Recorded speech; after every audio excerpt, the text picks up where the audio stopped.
JJ, I think it's only fair that you kind of lead this off with maybe your thoughts and just maybe you open this up with how important this is, how huge it is for you, and everything you went through. Yeah, I mean, I'm obviously excited to get back on the practice field tomorrow. It's been a lot of work. It's been a lot of time put in by a lot of people that I'm very thankful for, and I'm just looking forward to getting out there and to seeing how it goes and to doing whatever I can to help this team get to our end goal. Hey, JJ, two questions here. Are you going to play on Sunday? And if your security clearance isn't that high yet, what would prevent you from playing on Sunday? I will not be playing on Sunday. We do not have a game on Sunday, so no, I won't. Monday, Monday, excuse me. I won't speak. I won't speak to Monday. I personally am excited to get on the practice field and see how it feels. I'm doing stuff on my own. Been doing stuff with offensive linemen, on the side, but haven't been in the actual full-blown practice setting yet. So I'm looking forward to that. Looking forward to getting back out there with the guys, and we'll make that decision as Monday comes closer. Hey, JJ, welcome back. Just wanted to get a little bit of an insight on, what was a daily rehab day for you? And were the reports of, the shoulder injury, were those accurate, or what exactly happened? I mean, I'm not exactly sure what was reported. I asked my doctor to write it down because I don't. He speaks in much bigger words than I. I have 2 honorary doctorate degrees, but I didn't actually go to class. So, I mean, basically what happened was the shoulder dislocated out the back, took everything with it on the way out. Rotator cuff, labrum, capsule, infraspinatus, everything gone. And also dislocated my bicep tendon in the process. So went in, I got a big scar here, got a big scar on the back, basically opened it up, fixed it all up. I asked him to tighten it down tight, he did, and then we went to work on rehab. I got surgery on November 3rd, and we just went to work on rehab, just doing whatever I was allowed to do, pushing where we were allowed to push, and trying to do whatever we could every single day, from treatment to workouts to little movements to nutrition and sleep and whatever possible to get back as fast as I possibly could, knowing that this team is special, knowing that we have an opportunity to do something great. I mean, I went down, we were 7-0, and I'm sitting there thinking, this team really, really is special. This team does have an opportunity, and it was devastating to go down at that time, and all I wanted to do was get back to try and do whatever I could to help this team. And so I'm thankful to everybody who helped me along the way, and I'm hopeful and looking forward to the opportunity to come back. Next 3, please. We'll go Josh, Darren, and Mark. Hey, JJ, how did this recovery, rehab, return, how has it been different than what you've gone through in the past? Are you in a different place mentally or physically, emotionally? How has that been different? It's not different. I did a very similar thing in 2019. When you're in a setting with a team, and when you're in an environment like we have, and in a sport like we're in, where you have to treat it like family, because that's how vigorous the daily work is, and that's how tight you have to be successful. You'll do whatever it takes to get back out there with your guys, because you're going to battle with them every single day. So if there is an opportunity to get back on the field and to be with your guys and to win football games, you're going to do whatever physically possible to do that. And that's my mentality. As soon as I went down and they told me 4 to 6 months after November 3rd, I was like, the first thing I did was count the weeks. I wanted to see where do those weeks lead me? Where does 4 to 6 months lead me, and how the hell can I get back faster than that to get back out there with the guys? And then you just go to work, and you have no clue if it's going to actually work or not. You have no clue if you're going to make it happen or not, but you just go to work. And if it works, it works. If it doesn't, it doesn't. But I knew that at that moment you're going to do everything you possibly can, because those guys in there would do everything they possibly could for me. JJ, kind of going off of that, Was there a moment recently where it started feeling more realistic that you might be able to come back? And also, if you do get on the field, what can you expect of yourself, knowing that you've missed this amount of time and everybody else has been going the whole time in terms of your conditioning or just kind of dropping back into it? I mean, for me personally, there's never been a moment that I didn't consider realistic. Because if I did, then it wouldn't work. I had to truly believe it every second for it to work. I mean, you have to believe in the process, and you have to believe you're going to do something. I mean, it's like, you know, it's the visualization factor or the putting it out in the universe, whatever you want to say. But if you don't believe in it yourself, it's not going to happen. So I believed in it from the beginning. But in terms of conditioning level and what I'm going to be able to accomplish, my legs were fine. So I was out there running, and as soon as the doctor allowed me to run, and we were out there running and doing drills. So no worries from that standpoint. And from a performance standpoint, I'm not going to put myself on the field if it's going to put my team in a worse situation. So that's not even a question, because that's why I'm doing the tests that I've done the last few weeks. That's why I'm going out to practice and practicing first, obviously, because I'm not going to step on that field if I'm not able to do the things that I need to do to help us win games. That would be detrimental to the team, and I'm not going to do that. Hey, JJ, looking back at the 2019 playoff game in Houston when you were able to return from injury, what lessons did you learn training-wise from that game, and how much does that help you, having done it, going into this situation? Does it change the way you trained at all? I mean, it just shows that it's possible, and it shows that you can do it. And I think that having gone through that made me understand and makes me know how it all works. And I think that obviously, I mean, I've sadly been in quite a few doctor's visits and appointments and know how the anatomy works and how the surgeries go, and what things you can push and what things can be pushed to the limits and what things you can't push to the limits, and when you should back off and when you should be very careful. So I think having a in-depth knowledge and understanding of how to go about the process and knowing when to be smart and when you can be aggressive was very important. But I mean, you look back at that 2019 one, you know, that game, the first game that I came back for in the playoffs was the home game against the Bills, and I think we were down like 16-0, and we came back and won that game. So those are the things that you come back for, and that's why you play the game, for those moments, to win those games. And I'm looking forward to the opportunity, hopefully. Next three, please. Greg, Bob, and Danny. JJ, good to see you, man. First of all, welcome back, right? And as a sports journalist, to have an opportunity to cover this is pretty cool to watch, man. So best of luck to you out there. I'm curious about Vance, right? We're in that time of year where everybody's talking about coaching changes and who's going where and who's getting interviewed. What can you tell me about being around Vance? What's he like? And what do you think of him and his prospects of returning to the sidelines as a head coach? Vance is a great leader. I think Vance will be a head coach if he gets will be a great head coach if he gets another opportunity, and I think he deserves it. He's a very smart guy, very knowledgeable, obviously has a lot of experience in the league. I think he's a great leader. I think that he has great interpersonal skills. I think that he does a great job of leading his coaches, of leading his players, of being able to resolve conflicts, of being able to motivate. I think that he does a great job at all those things, and I think that he definitely will get another opportunity, and I think he's very deserving of it. JJ, when a guy's coming back from something as seriously major as you're trying to do, a lot of times there are setbacks, whether it's a bad day, or a bad week. How was that to fight through those demons, those dark days? I'm sure you must have had some. Yeah, there's no question I had some. They suck. There's no other way to put it. Everybody has dark days, whether you're healthy or whether you're not. But when you're trying to rehab and you're trying to get back, especially on a quick timeline, the dark days seem even darker because you know you don't have that many days.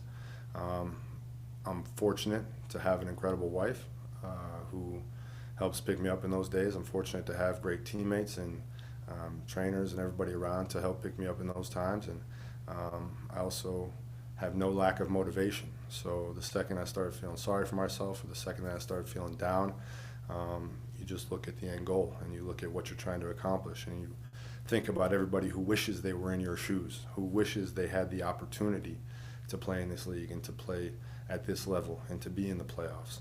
And you don't have time to feel sorry for yourself then, because it's an unbelievable opportunity we have, and you have to cherish every single moment. So there definitely have been dark times, but I try and make them real quick. JJ, we heard from your teammates about how you were still around the team, still using your leadership skills, but specifically what ways were you still around your teammates and active in those last couple months you weren't playing?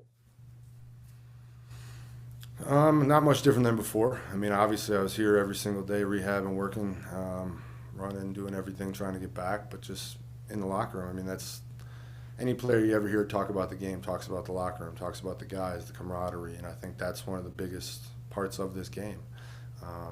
You know, and as a leader, your number one thing is to build up the trust, and that's a daily thing. You have to do that every single day, and it's nothing special, it's nothing spectacular. It's just a matter of just hanging out, talking to guys, having fun, shooting hoops in the locker room, whatever it may be.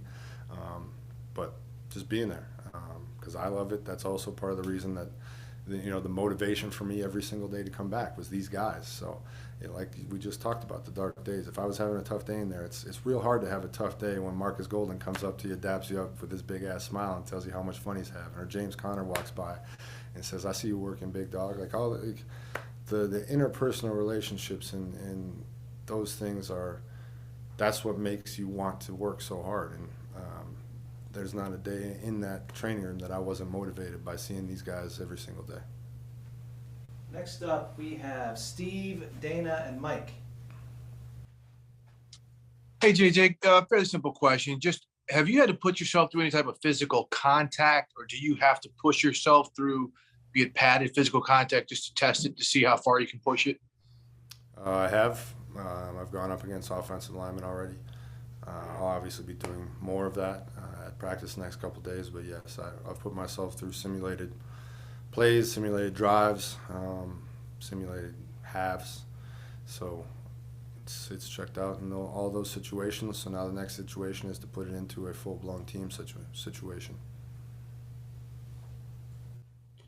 JJ, how do you feel about since you've been off? What has changed, or what can change in stopping the run if you do come back on Monday? And also, what have you finished Squid Game and had more time to yourself? Yes, I did finish Squid Game.